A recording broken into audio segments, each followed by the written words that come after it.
Welcome to Robert Kiyosaki's The Business of the 21st Century. Robert Kiyosaki is recognized internationally as one of today's leading financial experts. The author of the best-selling Rich Dad, Poor Dad, his books have been translated into 51 languages in 109 countries and sold more than 28 million copies worldwide. Robert has spent his life educating people on how to attain financial freedom. Now, through this special video presentation, he explains why network marketing is indeed the business of the 21st century and how you can take advantage of its opportunities to create the life you desire. Hello, I'm Robert Kiyosaki. I'm the author of this book, Rich Dad, Poor Dad. I want to welcome you to the business of the 21st century. For those of you who may not be familiar with this book, it was published in 1997, it was a self-published book, and it went all around the world, and in 2000 it made the New York Times bestseller list. It was the only self-published book that made it. And at the same time, a woman named Oprah Winfrey called, and I went on her show to talk about Rich Dad, Poor Dad, and voila, suddenly I was a famous individual. So today this book has now sold approximately 25 million copies in 100 different countries and 50 different languages. So today, Rich Dad, Poor Dad is the #1 personal finance book ever written. So Rich Dad, Poor Dad is a very simple story of my two dads. My real dad was the head of education for the state of Hawaii. Great guy, PhD, like I said, head of education, smart guy, but he also ran for lieutenant governor of the state of Hawaii as a Republican. Unfortunately, he lost, and he ultimately died poor, so that's why I call him my poor dad. My rich dad, on the other hand, didn't finish school, but he ultimately became one of the richest men in Hawaii. So he was my best friend's father, and starting when I was just the age of 9, my rich dad began teaching me about money and business and why the rich are getting richer and why there's this big gap between the rich and everybody else today. So Rich Dad is a very simple, true story about two fathers, Rich Dad and Poor Dad, tell their two sons about money. And it was my poor dad always said, go to school, get a job, work hard, and all that stuff. And my rich dad says, you'll never get rich doing that. You'll never be a free man. So that's kind of the differences. But if I would show you a diagram of the differences here, is that in financial education, this is very simply the difference. Because there's no financial education in our school, most people do not understand financial statements. So this here is income, expense, assets, and liabilities. And the reason my poor dad was poor, it was very simple. Because he couldn't read a financial statement because he don't have financial education in school. He was financially illiterate, although a PhD. And my poor dad always said, our house is an asset. And my rich dad said, your father may be well educated, but he can't tell assets from liabilities. So very simply, my rich dad said to me, assets, whether you work or not, put money in your pocket. So when a banker looks at your financial statement, the banker looks at this and says, oh, you have assets and you're putting money in your pocket. And if you look at your house, it's really a liability because every month it takes money from your pocket. Now I can hear people say, well, it's, I don't have any debt on it, but still every month you have insurance, you have upkeep and expenses to it. So very simply, the reason I'm a rich man today was I knew the difference between assets and liabilities. And I get richer and richer because every year I add more assets to my balance sheet here. And so that's one of the biggest differences. And as my rich dad often said to me, he says, son, my banker has never asked me for my report card. My banker wants to see my financial statement because it's your financial statement that shows how high your financial IQ is. How smart are you with money? If you're very smart with money, the banker will give you as much money as you want because you know how to make money with money. If you're not very smart about money, all the banker will give you is a credit card and a home loan. So those are some of the differences between my rich dad and my poor dad.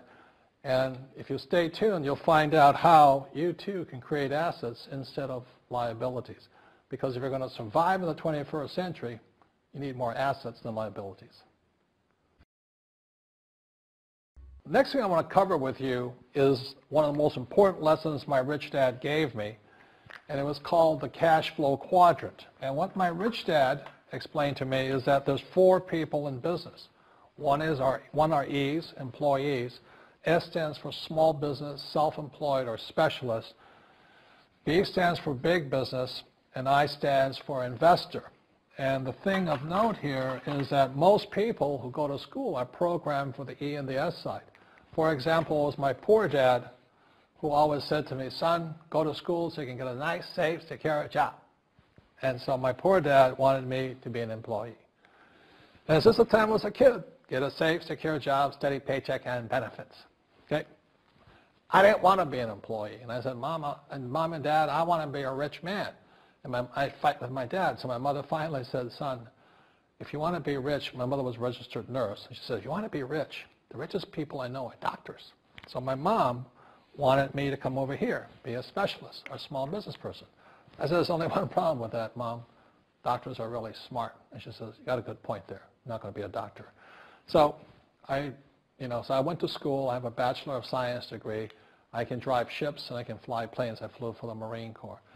But I've never used any of that education because I wanted to become a business owner. So it was my rich dad who basically said to me, become a business owner and learn to be a professional investor. So one of the big differences here between these people is that it's called taxes. See, in 1943, in the U.S., the federal government passed a law that said employees had to pay tax before they got paid. So when you get your paycheck from your employer, you open it up, and voila, the government's always taken a sizable chunk of it. And the harder you work and the more money you make, the more money they take from you. So that's why it's not that good to be an employee, because you can never get ahead, because the more you work, more money you make, the greater they pay in taxes. Now, the doctors and lawyers and attorneys, accountants were all laughing, saying, oh, these guys, they're getting paying a lot of taxes. So naturally, the federal government changed the laws again. And so in 1986 in the U.S., a thing called the 86 Tax Reform Act, and it basically took a lot of the benefits away from people who are self-employed, small business, doctors, and lawyers. So today in America, unfortunately, these guys pay the highest percentage in taxes. It is tragic. And a lot of people think they're investors, but what they're really doing is they're just giving their money to people like mutual funds, companies, and all that. So they're investing, but they're not really investors. See, the big tax breaks are on this side. The laws are pretty tight here, but this area is very, very gray. So by being a business owner on the right-hand side of the quadrant, you can make a lot more money and pay a smaller percentage of taxes legally. And the key word is legally. In the investor quadrant, it is possible to make millions of dollars and pay 0% taxes legally. But you've got to know the difference. So one of the beauties of business for the 21st century is it allows people to make the transition from the E and the S side to the B side especially. And so you can become a big business owner. And the difference between an S and a B, small business and big business, is most of these guys can't quit working. Most small business owners, if they stop working for more than a month, the business collapses. They don't really have a business. Most of these people own a job. So the beauty of business for the 21st century is it allows these people to make the transition to the B side so that you don't have to keep working hard for money, and the money can actually come in passively. Then once you have your business up and running, then I always recommend you then begin investing with your excess cash, paying less and less in taxes. And that's the reason the rich are getting richer. In this section, I want to talk to you about a different kind of quadrant. Years ago, I found out there was 4 kinds of people in the world. One type are people who must be right. These people know all the right answers. They went to school. They know everything. You can't tell them anything. This is not a good business for them because their minds are too set. Another kind of person is a person who must be comfortable. The house could be on fire, but they're still watching TV, eating a hot dog, watching what's going on in the world. These people are toast because the world economy is not coming back. The world economy has moved on. And people who need to be comfortable will probably be left behind. So the people who need to be comfortable, you probably shouldn't talk to them because you only make them uncomfortable. And they're probably not going to make the move because number one priority is being comfortable. Another kind of person is a person who must be liked. They want to please everybody. this is probably not the business for them either, because they want somebody else's approval. They want to be the good little boy or girl saying, I did the right thing, didn't I? You like me, don't you? And so they'll probably not be successful in the 21st century because they'll probably want to be liked by people who have to be right, and people want to be comfortable. All right, good, be comfortable. All right, you're very right. That's probably being liked. But the business for the people of the 21st century are people who must win. And that's where I am at. One of the best things I was taught in the Marine Corps and at military school is not how many times you get knocked down, it's how many times you stand up. When somebody knocks you back, what do? Oh, you hurt my feelings. You'll probably not be successful. The world will probably pass you by. Because as I said, the world economy is moved on. It's not coming back. So winners will win.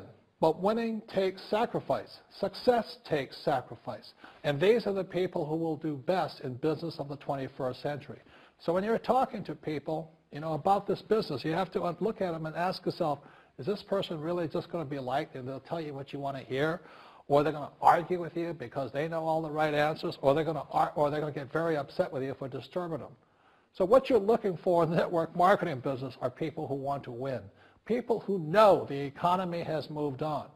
You'll find every race, gender, age, and background in network marketing. But what they really want to do is they want to win.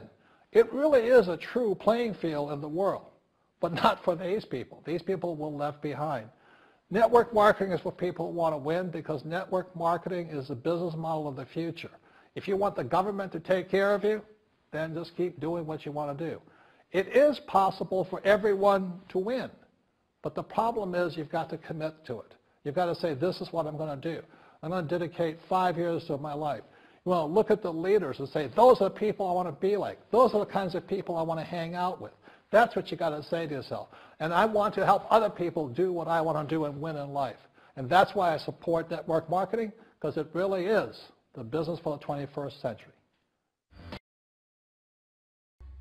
As an entrepreneur, I have built many businesses from scratch. And as some of you know, a lot of them crashed also. Statistics show that most new businesses fail within the first 5 years, 90% in fact. And of the 10% that survive, the remaining 10% crash in the second 5 years. So in other words, most are gone in 10 years. So I've looked at many different models, and one that stands out for me is network marketing. And the reason for that, it takes very little upfront cash. It's low overhead. You can do it part-time. It means keep your daytime job, but do this part-time. And once the business is up and running, it can generate enough income so that you can move from the left side to the right side of the quadrant. So let me tell you about my introduction to network marketing, because I had a very closed mind to it. Since I can build my own businesses, I said, why do I need a network marketing business? But about 15 years ago, I have a good friend. His name is Bill, and this guy is the best real estate investor I know. He has tons of assets in here. So I said, Bill, why did you start a network marketing business? And his answer was very simple. He says, it's my way of helping people.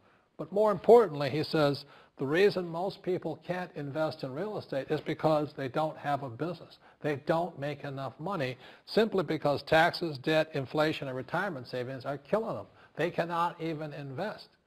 So my friend Bill, who is a professional real estate entrepreneur, he says, I started a network marketing business so the people that worked with me could start their own business and then invest money with him. So with that, I realized then that network marketing wasn't about making money, but it was about helping people to help other people make money so they become financially free. So the beauty of network marketing, I said, like it's very low entry point, doesn't take much money, you can do it part-time. And where you profit is in most big corporations is they spend millions, sometimes billions of dollars in advertising. So rather than give that money to advertisers, network marketing depends on building a network. It's called word of mouth, like you recommend a movie to a best friend.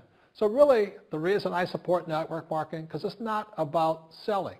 It's about people helping people build assets in the asset columns, becoming business owners, and then becoming investors, rather than going through all of this here, which most E's and S's go through.